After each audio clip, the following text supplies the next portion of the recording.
Məni səndən soruşsalar, nə deyərsən? Heç düşünmə. De ki, özü çıxıb getdi. Bir oyundu. Artıq bitdi. De ki, məni sevməyibmiş. Yalanlara boğub məni. Gizli saxla sevdiyimi. Mən başına pərvanə tək döndüyümü söyləmə.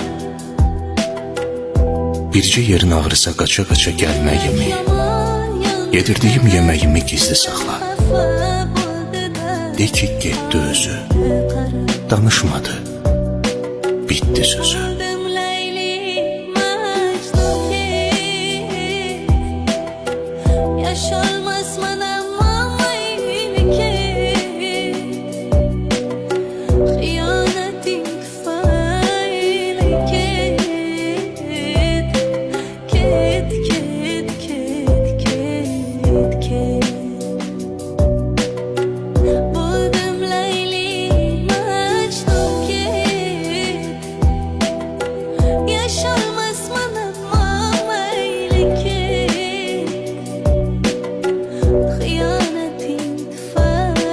De ki, kör olmuşdu görən gözü. Gizli saxla göz yaşımı. Bilməsinlər nələr çəkdim.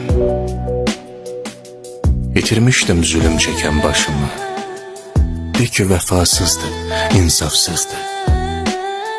Atıb getdi, vicdanını satıb getdi. Qoy nifrətin ağuşunda itib batım. At üstümə günahları, yorğan kimi üzərimə atım.